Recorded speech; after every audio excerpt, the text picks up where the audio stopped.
All right. So good afternoon, good morning, good evening. This is, I'll name this segment later, GTG spits that grease, etc., etc., etc., work in progress. So, hopefully you guys are doing well. As you guys know, SnortBucks is still flowing. And I wanted to ask you guys a question, which I feel like I'm doing a lot of as of late, if the title hasn't already given me away. Is speaking to Darksydephil really worth the trouble? Or is there any value in knowing that he's going to lie to you no matter what, right?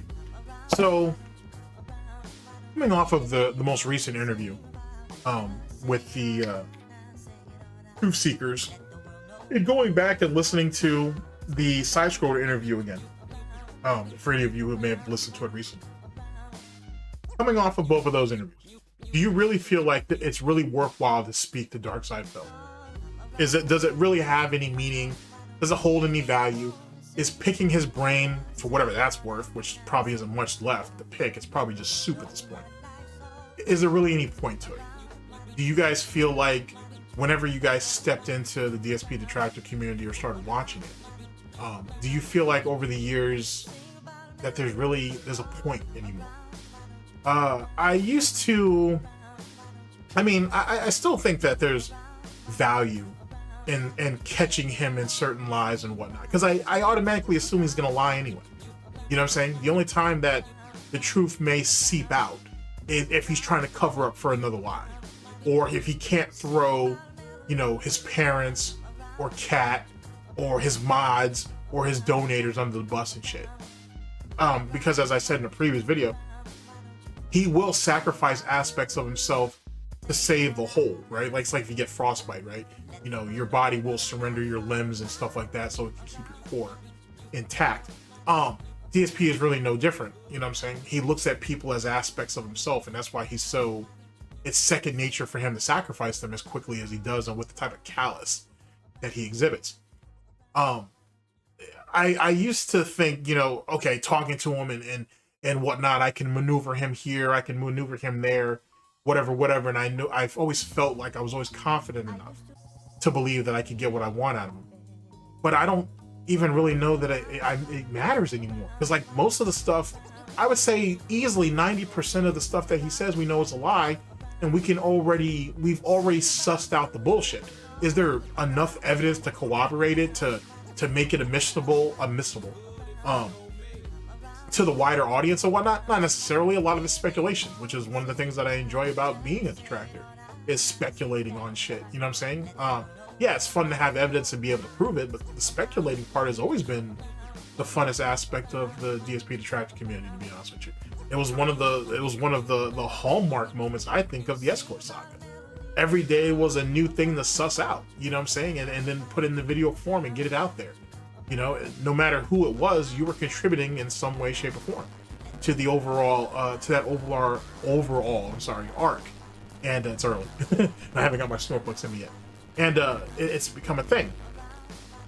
I think, but I think at current, I feel like, I don't know if I feel like I have the enthusiasm to be able to confront DSP directly. I think if I had a chance to interview him and whatnot, I'm gonna hit him as hard as shit. I'm gonna hit him hard as fuck and whatnot, because I know that I have a pretty distinct feeling based on what I want to ask him. I'll get a response. It's not even a matter of whether it's the truth or not. It's about getting a response out of it. It's about getting a reaction, I should say, out of him. Because he does shake rather easily. In any case, but as it pertains to the truth though, I don't see him really telling the truth, even when it'd be the easiest thing for him to do, to be honest with you. And then he's gonna talk shit and lie upon it later on, whether in the decompression stream later that day or the next day on the Bottom Bitch podcast. So, but is it a waste of time? Not necessarily. I think from an entertainment standpoint, people will find value in it. I think from approving, getting, tangible evidence or proof, I think there's value in that, no matter how minuscule or how small it is.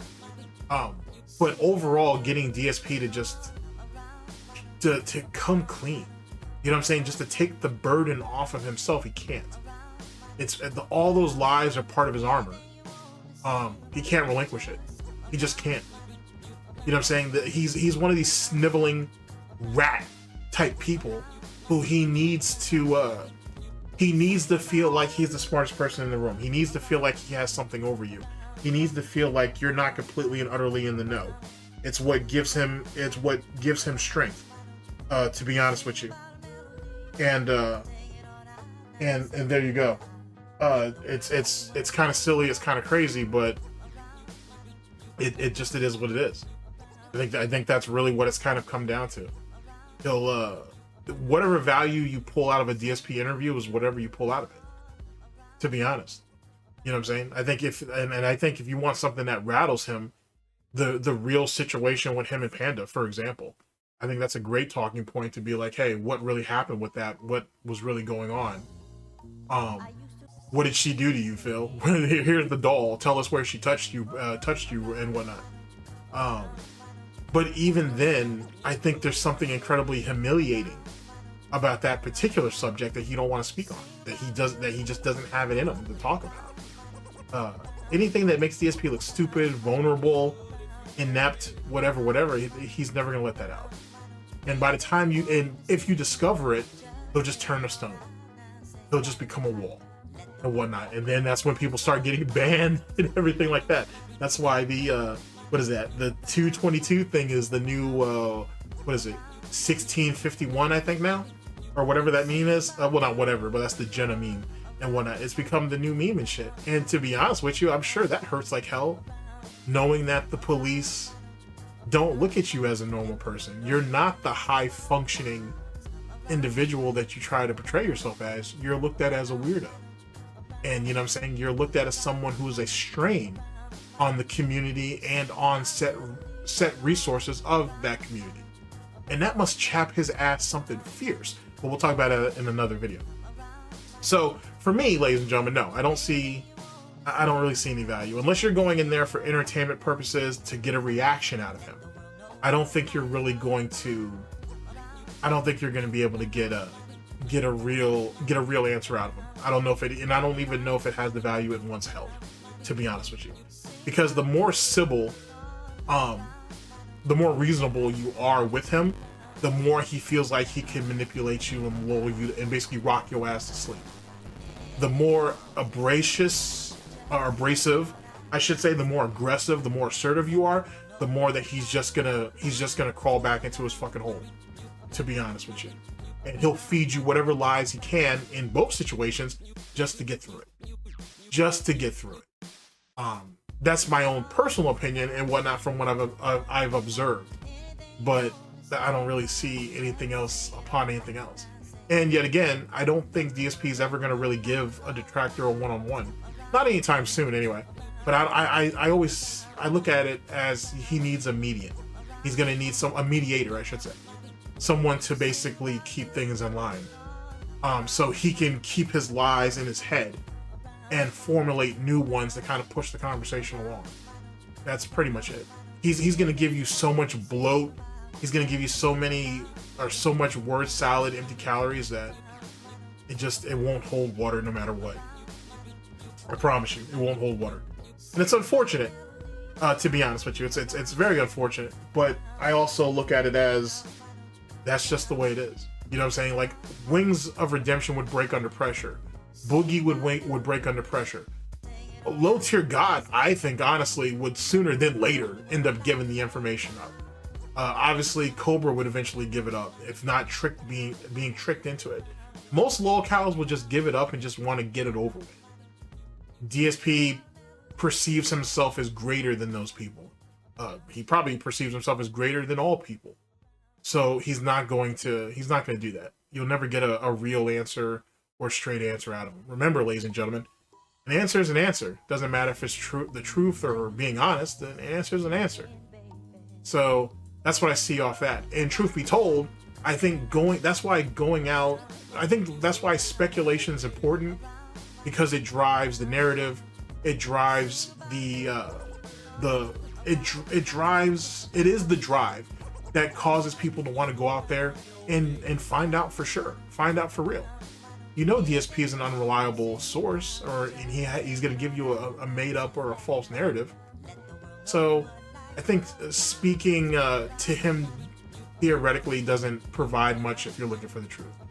Entertainment, looking for a reaction, absolutely. Will he possibly slip and fall and let something, you know, through the cracks? Absolutely. But if you're wanting a tangible answer, no. He can't do it. He can't even be honest with himself.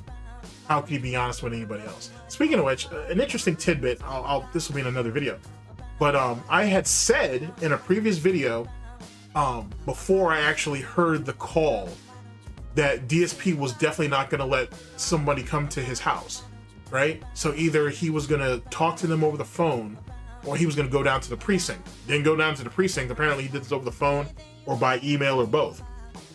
The fact that he didn't want the officers to come into his home raises a lot of interesting questions. On top of the fact that he had all the cameras outside the Snort fort, and they accidentally mistaked it as a growth house or a grow up house, which is where it's just a place in the suburbs where they grow marijuana.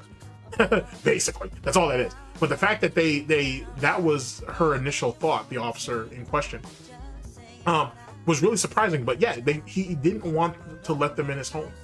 These are the police, right? These are the police. These are the cops. Why wouldn't you want these people to come into your home, sit down, and ask you some questions? What's wrong with that house? And I know, I must sound like a broken record. I always sound like a broken record. I've been preaching for years. I've been pushing that edict that, hey, there's something wrong with that house. There's something wrong with that bitch. That's the real reason why he don't want to show nothing around. You know what I'm saying? It's not that his $200 or $300 garbage can or his $500 coffee maker or whatever. There's something really wrong in there. And he's given us tidbits throughout the years. And it might explain why he's trying to do all these little upgrades, vanity upgrades, as I call them, in the home now, but he's not spending any money on fixing some of the real problems. What was it about the cops coming into your home that you were concerned with? Were you concerned that they might go to the homeowners association and be like, hey, this guy's house is in pretty bad shape, you may want to send someone out there? Was he afraid that the cop may have been a detractor, or may have had a link to a detractor, or maybe a detractor could get to them? Darksydephil kind of proves that paranoid narrative in some way, shape, or form. What was it that he was scared of? These are the people that are supposed to protect you, Phil. This is where your tax dollars go. What were you so scared of back then? And if he was scared back then, I can only imagine how scared and paranoid he is now, which only will further his resolve to lie about everything, to protect himself. Just something to think about, though. Anyway, thank you guys very much for listening in. I very much appreciate it. Tell me what you guys think. How do you feel about it? You know, does that sound like something reasonable to you? Is it a bit too far-fetched? Am I reaching?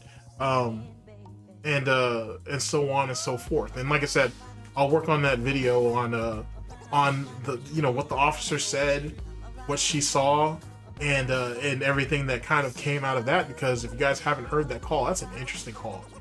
That's a super interesting call. Like, she couldn't remember his name. She couldn't necessarily remember the aspects of the case. That's fine. Many years ago. But she could remember how weird and off-putting he was. She remembers his bragging. She remembers his awkwardness. She remembers how weird and strange and deranged he sounded. That in itself is amazing in itself. To be honest with you, that has some value. And this is a normal person. You know, this is a citizen. This is someone that's out of the vortex, that's as many degrees of separation as you can get. You know, this is a normie, if you will. And so if she was giving out that impression, that really tells you something. And honestly, the other officer that investigated, or detective, I'd love to hear what he thought of Phil Burnell and whatever interactions or exchanges he may have had with him. So just something to think about moving forward, but that's a project that I will work on once I, you know, absorb more of the information that's out there. Big ups to everybody involved. Thank you very much for listening in. I very much appreciate it. This is, I'll name this segment later, aka Spit That Grease, aka we're working on it. And I'll catch you guys for the next one. Later, people.